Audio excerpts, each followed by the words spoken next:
Continuando a nossa aula, vamos trabalhar agora as principais características de um visitador. Primeira característica, eu creio que se nós somos visitadores religiosos, a religião então ela faz parte da nossa concepção teológica, de tal forma que nós precisamos estar atrelado a um Deus, a uma deidade ou uma entidade que nós colocamos como parâmetro para a nossa fé. Então, tudo que somos, temos e fazemos depende exclusivamente de Deus. Portanto, nosso amor incondicional deve ser ofertado a Deus. Nele vivemos e nos movemos, e sem Ele nada podemos fazer.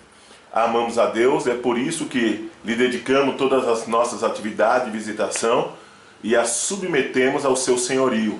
Então Cristo tem que estar à frente de tudo, o Espírito Santo tem que conduzir, de tal forma que nós possamos cumprir o reino de Deus. Que haja em nós o mesmo Espírito que houve em Cristo Jesus, o mesmo pensamento, o mesmo sentimento que houve em Cristo Jesus, o nosso Senhor. Amar o próximo. Então o princípio básico da fé cristã, ou da maioria das religiões, é o amor ao próximo. Então nós temos aqui um conceito, eu acho que não pode morrer como conceito, mas um ato contínuo, o amor ao próximo. Vamos pensar. O primeiro mandamento é amar o teu Deus, acima de todas as coisas. O segundo mandamento tem a ver com o primeiro, que é amar o teu próximo como você se ama. A relação não é o próximo como objeto final do nosso amor, do nosso carinho. É a maneira como nós nos amamos, de tal forma que compreendemos que a nossa vida é uma dádiva de Deus e que nós reconhecemos esse amor de Deus por nós, que nós transmitimos ao próximo. Amará o próximo como você ama a si mesmo. Então, o amor que você sente de Deus, o amor que você sente pelo presente que Deus te deu como a vida, né, faz você também respeitar a vida do próximo, respeitar o próximo como filho ou filha de Deus, pode também respeitar o próximo a partir das suas diferenças, de suas formas de pensar.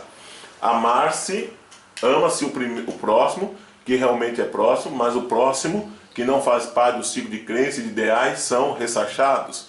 Esse é um grande problema, porque o próximo não é aquele em relação geométrica, geográfica e espacial, mas próximo no sentido de ser humano como nós.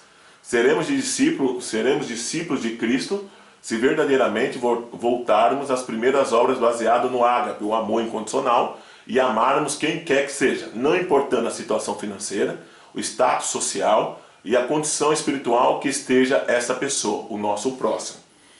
Também ter uma experiência com Deus. Você quer ser um visitador, uma visitadora, um capelão, uma capelã, você precisa ter uma experiência com Deus. Na fé cristã, nós precisamos confessar Cristo como Senhor e Salvador de suas vidas. Submetemos completamente à vontade de Deus, sujeitando abnegadamente ao senhorio de Cristo, produzindo bons frutos, que testemunham a justiça de Deus cumprida em Jesus e que nos foi dado gratuitamente através da fé nele. Confessar a Cristo não passa somente por palavra, mas em boas obras e nos exercícios das virtudes, dos dons e da chamada que recebemos para sermos colaboradores na edificação do reino de Deus na terra. Então nós somos chamados, capacitados, recebemos dons, virtudes e nós somos nomeados como colaborador. Labor, trabalhar, colabor, né? Colaborador é aquele que trabalha junto. Então nós somos convidados para trabalhar junto com o Espírito Santo na edificação do reino de Deus. A outra questão fundamental para quem vai fazer visitação ou será capelão ou capelã é compartilhar sempre as boas novas. O que é mais pesado? Por isso que pessoas se afastam da gente. Eu chegar num leito, num presídio, em algum lugar e falar assim, olha, se você não obedecer a Deus, você vai para o inferno. Então isso não é uma boa notícia, é uma péssima notícia. Qual é a boa notícia? Nós somos pregadores de boas novas, boas notícias. A boa notícia é, quando nós obedecermos a Deus, nós iremos para o céu. Isso é uma boa notícia. Você não pode duvidar da inteligência das pessoas. As pessoas são inteligentes, até mais do que nós. Sempre converso com as pessoas desconfiando que ela saiba alguma coisa que você ainda não saiba, né? Então, quando você fala, olha, Deus quer nos levar para o céu, por dedução simples, ela está dizendo, então Deus quer me livrar do inferno. Mas ela que tem que dar resposta sobre esse dilema existencial. Não somos nós que temos que ser promotores de péssimas notícias, né? Então, as boas novas de salvação gratuita, deliberalmente, usando todos os aparatos e recursos humanos, físico e financeiro, para libertar almas e levá-las aos pés de Cristo. Nesse sentido, não é proselitismo. Isso aí é a nossa função missional. Levar ao pé de Cristo quer dizer conduzir essas pessoas ao modo de Deus trabalhar. Promover o reino de Deus. Nesses quase 15 anos, quase 20 anos como capelão, nós temos visto muita promoção de instituições religiosas. Grandes igrejas que têm colocado os seus ministros em certos lugares estratégicos da nossa sociedade. Essas pessoas vêm junto às nossas equipes para tentar promover as suas instituições religiosas. Nós não promovemos instituição A, B ou C, igreja tal, religião tal, nós só promovemos o reino de Deus. Ter a oportunidade de produzir bens materiais e benefícios com as próprias mãos para os necessitados é algo imprescindível no reino de Deus. Paulo já vai trabalhar isso. Aquele que matava não mata mais, o que roubava não rouba mais, antes trabalha todos os dias e com o labor de suas mãos produz os bens, né? Ser mediador de conflitos, orientador de pessoas em crise e promotor da paz. Então, se eu levo uma instituição para dentro do hospital, para a cadeia, eu não vou estar promovendo a paz. A qualquer momento, alguém que não concorde com aquela religião, com aquela prática de fé, ela pode dar a opinião dela, emitir o direito dela falar sobre aquilo que ela não concorda. E aí nós transformamos um trabalho belo, que é o cuidado das pessoas, em uma guerra institucional. Nós devemos procurar sempre promover como um instrumento nas mãos de Deus a dignidade humana e o respeito pela vida em geral. Devemos estar aptos como agente de multiplicação, captar recursos diversos para auxiliar para o auxílio e manutenção da capelania e de forma expansiva atender às carências primárias e imediatas das famílias dos enfermos, dos encarcerados, de todos aqueles que necessitam da nossa ajuda. Ser movidos pelas motivações corretas. Devemos evitar todas as formas possíveis de autopromoção institucional sobre o sofrimento dos que padecem. O que podemos fazer é testemunhar sobre as dificuldades encontradas na execução do trabalho com enfermos, profissionais da saúde e funcionários. Não podemos nos vangloriar de fazer o que já nos foi ordenado pelo Senhor Jesus para fazermos.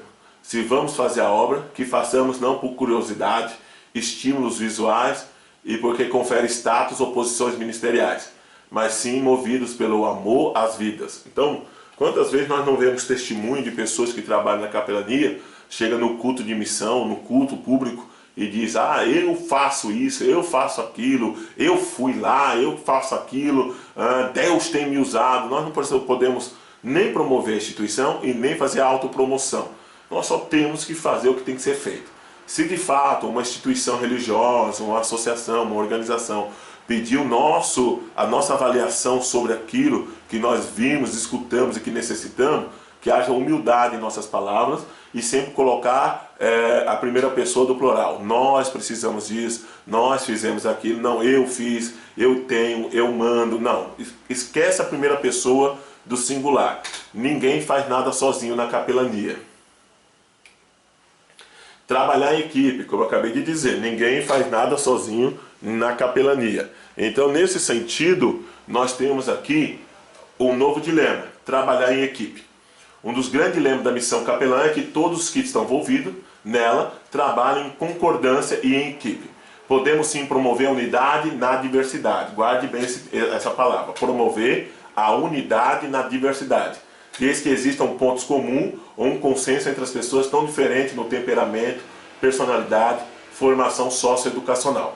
Para trabalhar em equipe necessitamos obedecer às regras, procedimento, hierarquia, prestar conta aos superiores, dar satisfação aos liderados, seguir o planejamento, evitar amadorismo, empolgação desmedida, ter um humor moderado, estável, sem bipolaridades, procurando sempre que possível suspender as opiniões particulares em prol do conjunto da obra, visando sempre atingir as metas da coletividade. É fundamental. Tem pessoas que não gostam de trabalhar em equipe, né, para evitar situações de conflito que trarão iminentes prejuízos ao serviço de capelania. Além da preparação espiritual da equipe, a liderança deve sempre investir em treinamento e reciclagem funcional. Pelo lado dos visitadores, os mesmos devem humildemente se abrir para o discipulado, aptos para serem ensinados, então o conceito da ensinabilidade, e orientados para realizar suas atividades de forma eficiente, eficaz, atendendo às orientações dadas. Então, formação de dupla, equipes, remanejamento. Às vezes alguém da dupla falta, então você vai ter que montar a dupla com uma outra pessoa, que talvez você não tenha muita afinidade, mas por amor à obra e por amor às vidas, nós vamos fazer isso. Remanejamento. Às vezes você é tirado da linha de frente e você vai ter que ficar na retaguarda. Às vezes você é equipe de visitação leito a leito e, dependendo do que o coordenador da capelania ou da pastoral pedir, você vai para a equipe de captação de recurso, ou a equipe de aconselhamento, ou a equipe de visitação fora do ambiente daquela entidade, daquela instituição. E você e eu, nós precisamos ser humildes o suficiente para aceitar esses remanejamentos, a itinerância. Para isso nós precisamos ter humildade e um coração ensinável. Humildade e um coração ensinável. Nós não estamos petrificados, nós precisamos, e como uma joia bruta, nós precisamos ser lapidados todos os dias para que o nosso brilho exceda a nossa ignorância e a nossa soberba. Outra questão que deve ser levada em trabalhar em equipe é saber diferenciar opiniões técnicas e médicas das opiniões e convicções de fé. Então, o que os médicos, enfermeiros, profissionais de saúde dizem está baseado em cima daquilo que eles se propuseram a fazer dentro daquele hospital.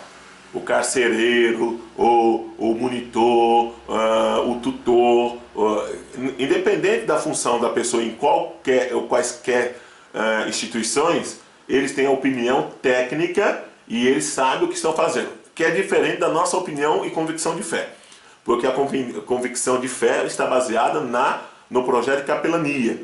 Agora, como é que vai administrar o hospital, a cadeia, o presídio, a casa de recuperação, isso não é da nossa alçada, e sim deles.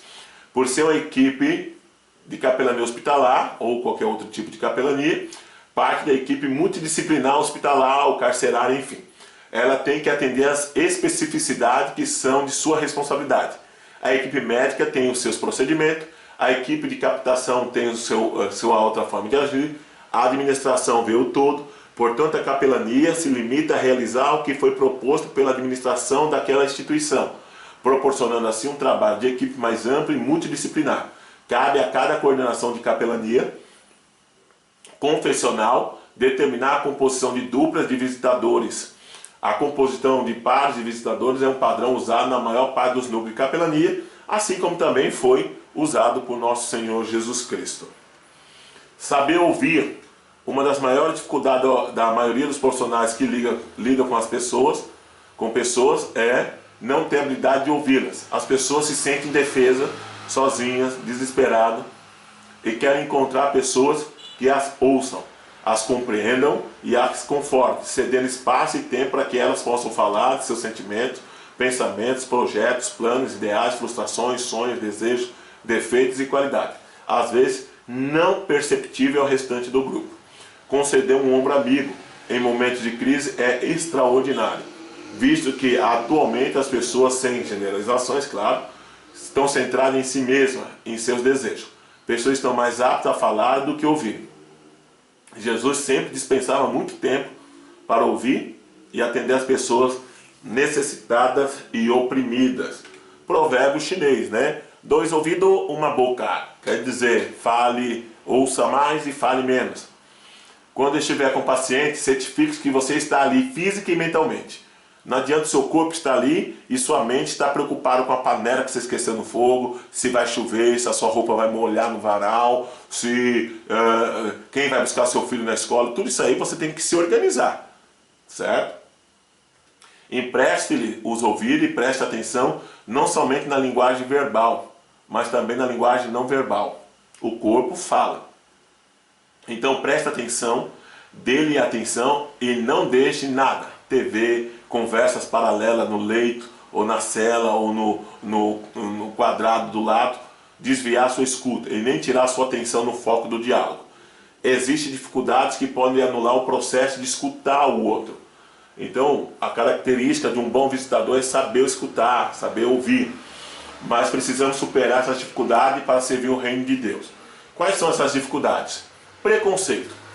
Então, uma característica do visitador é saber ouvir. E qual é a dificuldade que pode impedi-lo de ouvir? Preconceito. Quando a pessoa não se enquadra ao nosso modo de ver o mundo e viver a vida, a nossa forma de crer, não faz parte da nossa faixa etária, ou na nossa posição social, etnia, ou não possui os nossos valores e consideramos tudo que somos e temos melhor que a pessoa demonstra ser ou ter. Com certeza isso dificultará o diálogo e a troca de experiência e conhecimento mútuo entre os interlocutores, ou seja, aqueles que estão conversando, o visitador e o visitado. Então falta alteridade nisso.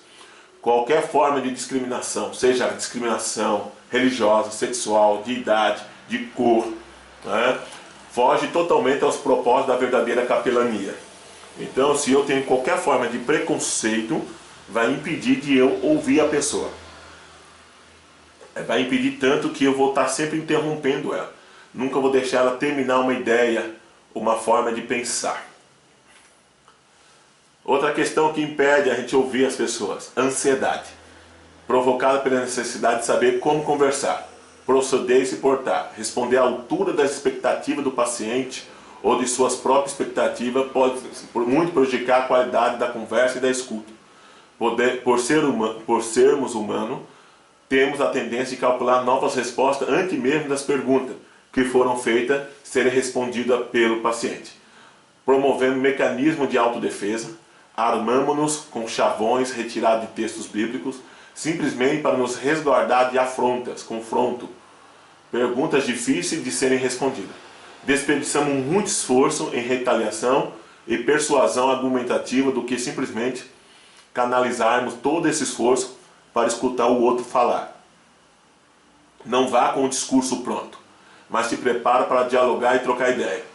Ouça com os seus ouvidos e com os seus olhos. Né? É uma frase da missionária Eleni Vassão. Ouça com seus ouvidos e com seus olhos. Então você tem que... o ouvido está ouvindo palavras, os olhos estão vendo gestos. Então você está ouvindo de maneira completa. O corpo fala.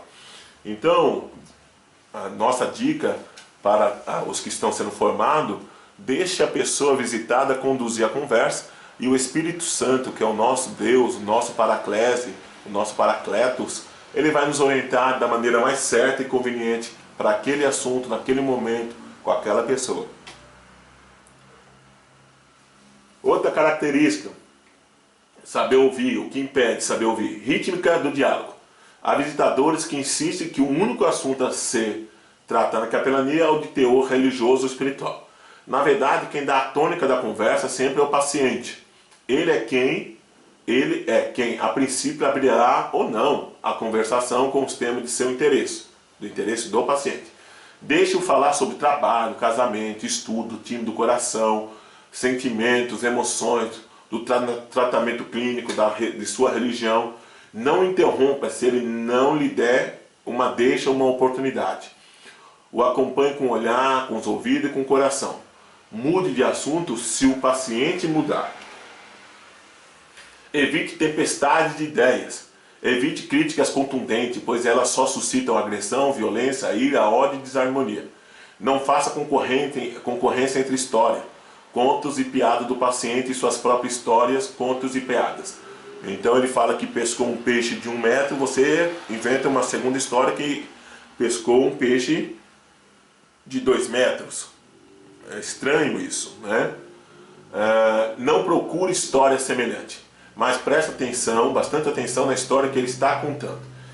Em hipótese alguma, não discuta com o paciente, com o prisioneiro, ou com o interno. Não debata e nem procure vencê-lo com contra-argumento. mas deixe-o perceber através de sua orientação, em poucas palavras, que suas opiniões podem ou não ser coerentes. Lembra do aconselhamento? Né? Quando ele fala uma coisa e você não concorda, e você fala, olha, mas você já pensou nas consequências boas e ruins dessa sua opinião ou dessa tua escolha? Deixa ele pensar, não pense por ele. Se sua opinião for solicitada, evite confronto com terceiros citados na conversa. Toda divergência tem dois lados. Então o paciente está falando mal da filha dele que não foi visitar. Você não conhece a filha, você não sabe se de fato a filha foi ou não foi. Né? Nós tínhamos situação de senhores com Alzheimer, que quando nós íamos visitá-los no hospital, ele xingava a família e tal, e quando nós íamos perguntar para a enfermeira falou, não, a filha já veio hoje, a filha vem todo dia para visitar. Ele esquecia. E aí ele xingava porque ele não lembrava que as pessoas estavam visitando ele. Se envolva com o paciente com certo distanciamento ético, mas nunca sem dedicar-lhe amor, carinho e respeito por seu sentimento. Então, se relacione, a melhor frase que eu posso usar aqui é, se relacione com ele, mas não se envolva no problema dele. Ah, isso é falta de amor. Não, é exatamente o contrário. Você tem que amar você primeiro, para que você possa amá-lo. A ideia aqui que eu estou tentando trazer para vocês vamos supor que o avião ele está numa altura e de repente acontece alguma coisa e as máscaras caem. E o que é que a aeromoça, a comissária de bordo diz? Quando as máscaras caem, você põe primeiro em você e depois você põe na pessoa do seu lado, se ela for estiver incapacitada, se for uma criança ou dependente da sua ajuda. Então tomar muito cuidado para que a gente não entre no poço existencial das pessoas. Todas as pessoas têm as suas biografias. Elas chegaram onde chegaram fazendo escolhas, boas ou ruins. E vivendo consequências dessas escolhas, sejam elas boas ou ruins. O grande problema é que nós queremos resolver o problema que não é nosso. O nosso problema é amar a pessoa incondicionalmente. A gente não tem que se envolver no problema dela. E se vamos envolver, a gente não pode entrar no poço existencial. Nós temos que ter discernimento, sensibilidade espiritual para saber como, quando e por que entrar numa situação de ajuda. Então não é falta de amor, mas sim precaução acerca do que você deve fazer, como deve fazer e quando deve fazer. Tomar muito, muito, muito cuidado com tudo isso, tudo bem? Outra questão que atrapalha o visitador na sua capacidade de ouvir aquele que está sendo visitado. A superficialidade na conversa. Só visite se realmente você desejar visitar. Você não está afim, não vai, se desliga da equipe. Você não está afim de conversar, porque às vezes você vai gastar 3 minutos com o paciente. Outros vocês vão gastar 40 minutos. Tudo quem vai determinar o tempo não é você. Eu vou visitar 3 leitos, cada leito eu vou gastar 3 minutos a 5 minutos. Não é assim que funciona. Às vezes, num setor, numa ala toda que tenha 10 leitos, né, você vai conseguir falar com 2, 3 pessoas. Às vezes você vai falar com uns 10 leitos, ainda vai sobrar tempo e você vai embora. Então, dentro do tempo que você vai usar para visitar, por exemplo, algumas capelanias religiosas dão 1 hora para visitação. Às vezes você só visitou em 1 hora 3 pacientes, né, que é diferente do carcerário, que você tem lá um plano de estudo, um discipulado, roda de conversa, né, um culto. O hospital não funciona igual a capelania carcerária. Então, se você não quiser visitar, não está a fim de conversar, não sabe se relacionar, isso não é um defeito, é simplesmente as suas características. Então não vai. Muitos visitadores não se concentram na conversa. Se distraem facilmente com o movimento ao seu redor, com os pacientes do lado, com a televisão ligada, com a conversa alheia de outras pessoas que não são alvo daquela visita em específico. Divagações são deselegantes, está conversando uma coisa, muda o assunto sem avisar. Portanto, nunca perca o fio da meada, o fio da conversa.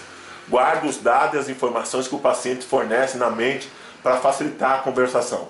Não mude frequentemente de assunto quando silêncios intencionais pedem por mudança. Também pode prejudicar a interação entre você e o paciente. Procure fazer pergunta ética e coerentemente apropriada ao sexo da pessoa, né? Não é sobre o sexo da pessoa, ao sexo.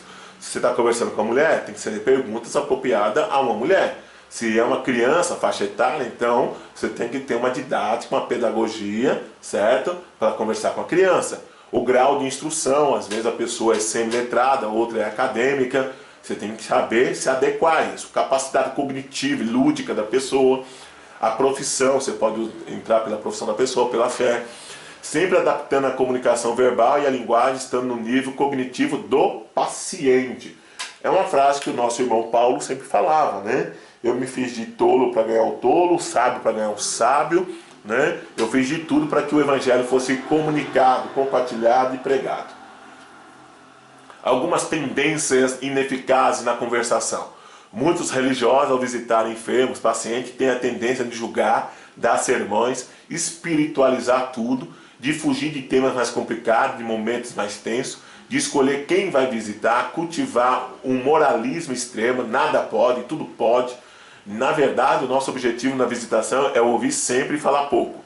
Já existe dentro das capelanias equipe de conselheiros cristãos e clínicos responsáveis, capazes para discutir temas mais profundos com os pacientes. Então você não tem que ficar discutindo coisas profundas, você só tem que visitar, orar, levar boas novas. Cabe-nos uma conversa mais aberta e singela, sem acusação e moralismo. Só as boas novas são mais do que suficientes para orientar a conversação.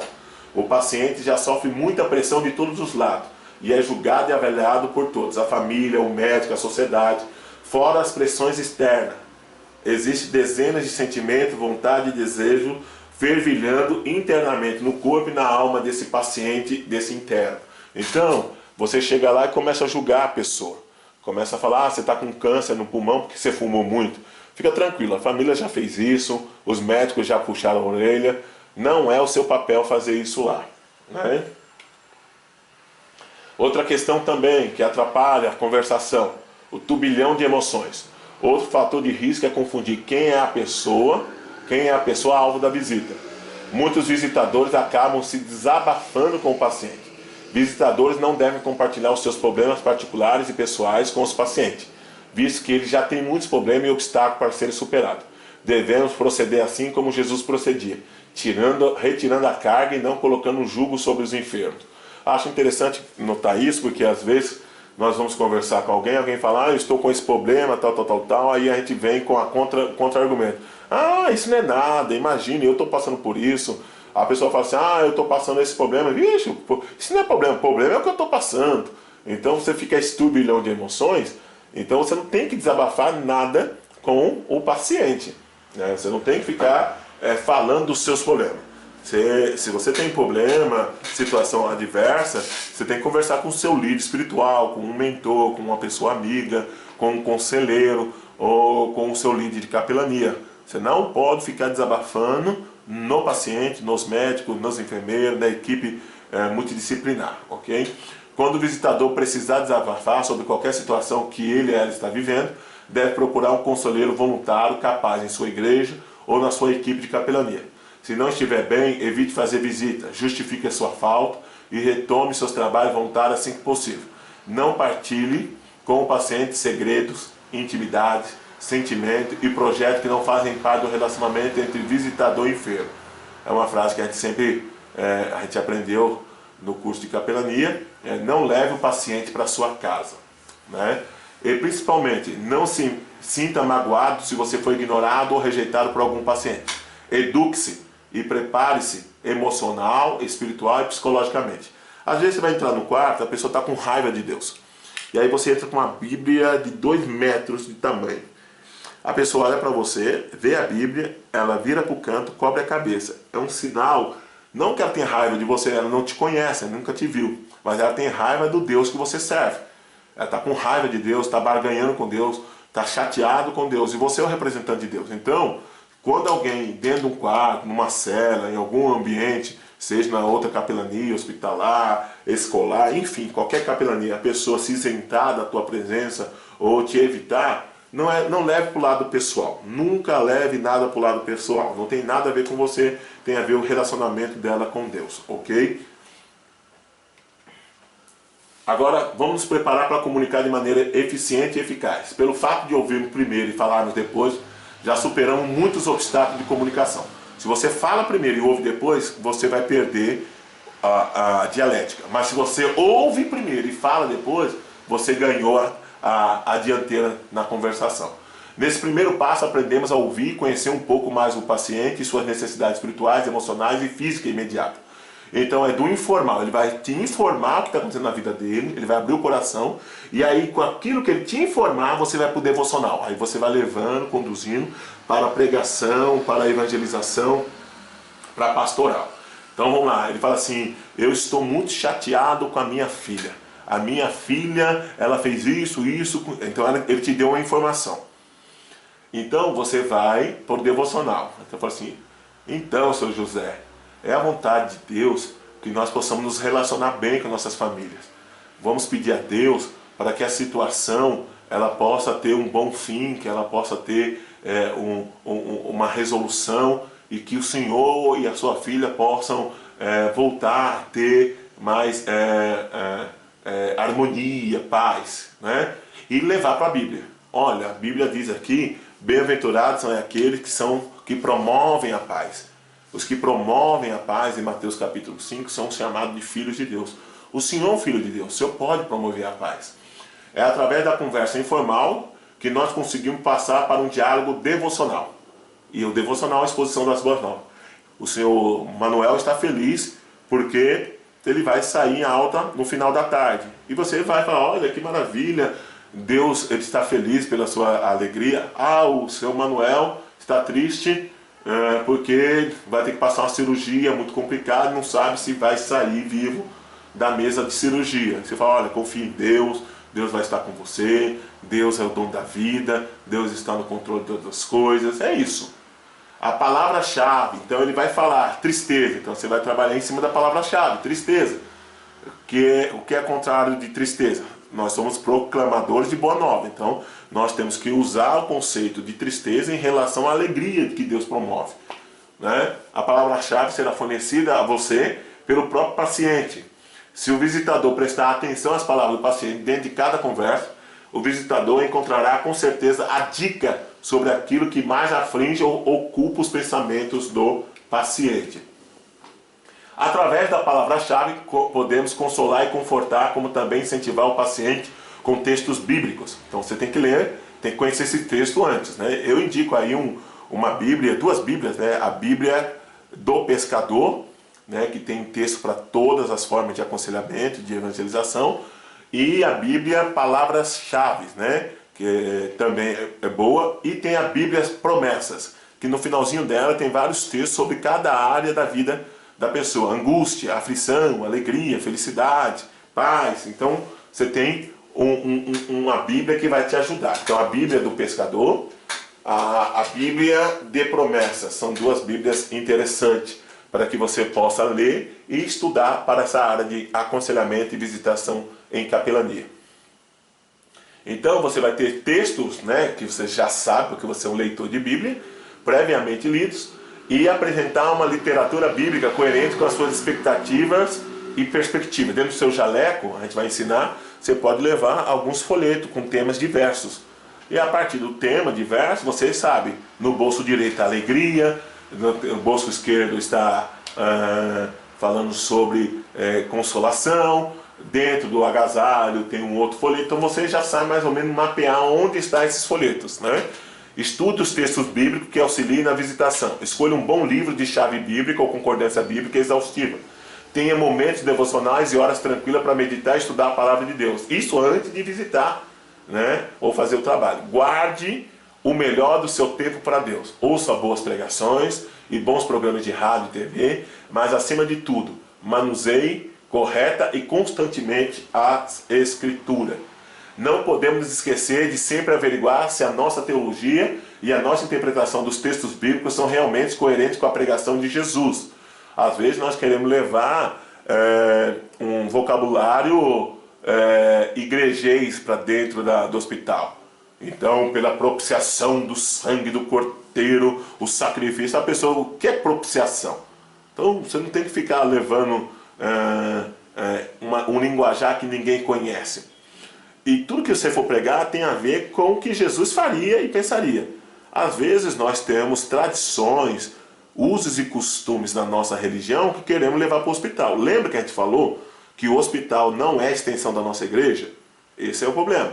Nós estamos querendo levar usos e costumes, tradições humanas para dentro do hospital. O evangelho é suficiente. O Espírito Santo é suficiente, não precisamos de mais nada. Precisamos nutrir um equilíbrio doutrinário referendado pela coerência que cada situação e ambiente exigem. Não deixemos de expor com gentileza uma teologia fundamentada na graça de Deus e saber que teologias e interpretações bíblicas incompletas, como dos amigos de Jó e dos fariseus, não correspondem à verdade última da revelação de Deus. Por que eu falo dos amigos de Jó? Porque os amigos de Jó olham para Jó e dizem: olha, se você está doente, você está passando por essa situação, certamente você pecou contra Deus, ou você não é justo, ou você não fez o sacrifício. E é exatamente isso que nós não queremos, porque essa teologia já foi desmontada pelo próprio Deus no livro de Jó. Quando perguntam para Jesus quem nasceu cego, o menino ou os pais dele, Jesus desmonta a teologia dos fariseus que estava na boca dos discípulos. Ok? Toma muito cuidado com tudo isso. Aliás, essas teologias, juntamente com versículos decorados, porém descontextualizados, só atrapalham e frustram os propósitos da capelania. Entretanto, podemos parafrasear e traduzir e simplificar alguns textos que os religiosos entendem, mas que são palavras, frases e versículos que não fazem sentido para o público geral. Somamos também o conhecimento técnico sobre a bioética, biossegurança, doenças infecciosas, equipe multidisciplinar. Então, o que nós devemos fazer? Selecionar o que dizer e como dizer. Primeiro, precisamos nos resguardar de resposta de juízo moral, de teor acusativo, inquisitório, num clima de caças às bruxas, inquérito policial, de culpar as pessoas eventos do passado, de tomada de partido ou opinião discriminatória, vexatória ou que promova a acepção de pessoas. Não se deve fazer perguntas como: que crime você cometeu? Como você adquiriu AIDS? Você está com câncer no pulmão porque fumava muito? Ou como você veio parar aqui? A visita tem que ser intrinsecamente de cunho religioso, não inquisitório. Você não é juiz, você não é delegado, você não é policial, você não é doutor, você é ministro do Evangelho. Precisamos também nos resguardar de resposta baseada na piedade, é aquela que procura dirimir a dor com frase de efeito ou versículo decorado. Na verdade, o consolo não é a base, mas o sentimento de pena e de dó. No início ajuda, mas infelizmente não faz com que o visitador se comprometa verdadeiramente com a dor do paciente. Oh, que dó, coitadinho, misericórdia, como é que aconteceu isso? O extremo desse tipo de resposta ocorre quando o visitador tenta anestesiar o sentimento de dor ou de perda do paciente, procurando proteger de ser atingido pelo sofrimento. Uma frase que a gente nunca pode falar para uma pessoa é: pare de chorar. Chorar não adianta. Chorar adianta para aquela pessoa. Talvez não adianta para nós, porque nós temos um conceito ou uma maturidade diferenciada daquela pessoa. Você não pode pensar isso, você não pode dizer. Ela pode dizer, ela pode sentir, ela pode pensar, ela pode chorar. É o sentimento dela. Nós temos que ter empatia e, na medida do possível, consolar, confortar e, dependendo, até confrontar com amor. Respostas chavões que vocês vão ouvir por aí, que está proibido vocês falarem. Né? Deus fecha uma porta, mas abre outra porta de escape. Deus tirou tudo porque você pecou. Essa é a vontade de Deus, Ele quer que sejamos fortes. Jesus sofreu muito, nós também devemos sofrer. Não questione os desígnios de Deus, Ele está no controle de tudo. O tempo cura todas as feridas, olha para trás, tem gente pior que você. Essa é a pior de todas, né? Você está nessa situação é porque você não tem fé. Eu duvido que eu, você ou alguém perto de nós nunca falou uma frase dessa. Tomar cuidado sobre isso. Resposta interpretativa. Quando se tenta fazer conexões interpretativas inviáveis a partir de frases soltas captadas pelo visitador. Alguns visitadores, na ansiedade de responder imediatamente o paciente, captam um trecho da conversa, fazendo com que o sentido original seja outro, distorcendo frases para se encaixar na interpretação do visitador. Muitos usam esse método querendo descobrir algum tipo de verdade oculta. Não esqueça que ouvir é melhor do que falar. Hoje em dia o que a gente tem visto é pessoas contando narrativa, construindo enredo. É uma criatividade novelística.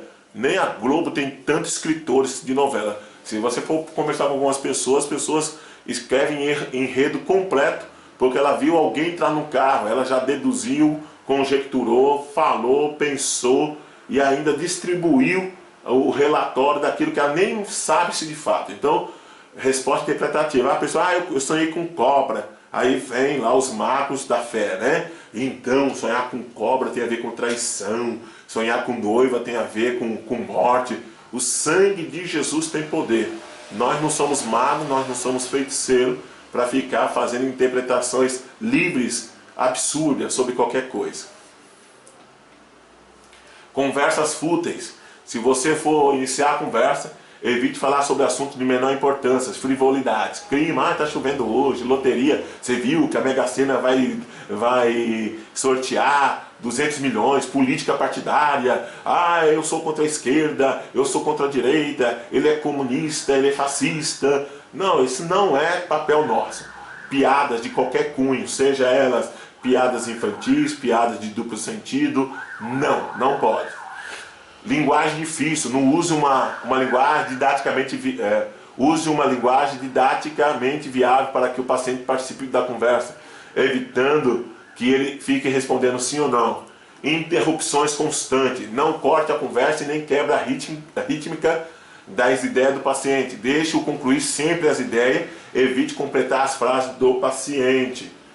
Precisamos nos aprimorar em quê? Conversas edificantes. Se você for iniciar a conversa, fale de sentimentos bons, cidadania, respeito mútuo, reino de Deus, amor de Cristo, sentido de vida, linguagem simples. Jesus sempre utilizou métodos de comunicação excepcionais. Parábolas, metáforas, símbolos, exemplos práticos, que atendiam o contexto imediato de seus ouvintes. Não use palavras difíceis, evite termos igrejeiros. Manto, santo, poder, unção, graça, o rolo desenrolado, ninguém sabe do que você está falando. Só você e seu grupo, a sua religião. Resposta reflexiva. Reconstrua a pergunta do paciente e devolva a pergunta ao paciente, fazendo com que o paciente reflita sobre seus próprios argumentos.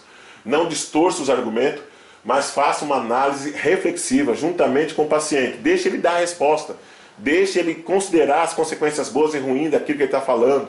Evite suspeita na conversa, mas que ela seja aberta e sincera. Decreta a pessoa e aos seus argumentos. Nunca entre numa conversa desconfiando, ou achando que a pessoa já está mentindo, ou que a pessoa quer te convencer do contrário. Não, é a vida dela, é a biografia dela, é a história dela. Novamente, como eu falo, não leve nada para o lado pessoal.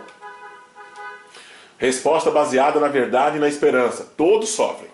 Não tem como livrar totalmente nessa vida do sofrimento. Não existe essa ideia de pare de sofrer. Você para de sofrer com a doença e tem um problema na família. Para de sofrer com a família, tem um problema conjugal. Para de sofrer no casamento, começa a ter problema na empresa. Quando não tem o problema do dia a dia, que é o estresse, a preocupação. Então, não existe pare de sofrer. Enquanto estivermos nessa dimensão, nós vamos sofrer. Seja por sentimentos internos, ou seja por situações externas que fogem do nosso controle. É uma frase que eu sempre uso. Não perca o sono por nada e por ninguém. Tudo se resolve com o tempo. E o que não se resolve se negocia. O que não se negocia se dialoga. E, enfim, tem que se preservar a paz, a harmonia e a vida, que é dádiva de Deus. É um presente. O contra-argumento que deve ser formulado de uma... assim... Todos sofrem. Não tem como se livrar totalmente nessa vida do sofrimento. O que podemos fazer é usar palavras afáveis, carinhosas e consoladoras.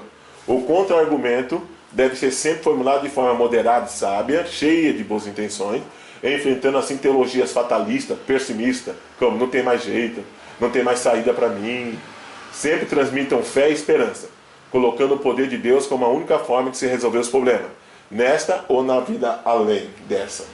Resposta de equilíbrio. Ouça pacientemente a pessoa visitada, mas não tome partido. Respeite sua opinião sobre pessoas e eventos. Você não estava lá para saber. Contudo, não esboce favoritismo e nem parcialidade alguma sobre pessoas e eventos citados na conversa. Você não sabe se de fato existe uma outra versão da conversa. Resposta baseada no ministério da consolação. As tribulações que vivemos geram em nós experiências para ajudar pessoas que vivem atualmente por dificuldades e tribulações que nós já passamos e superamos. Respostas vitais.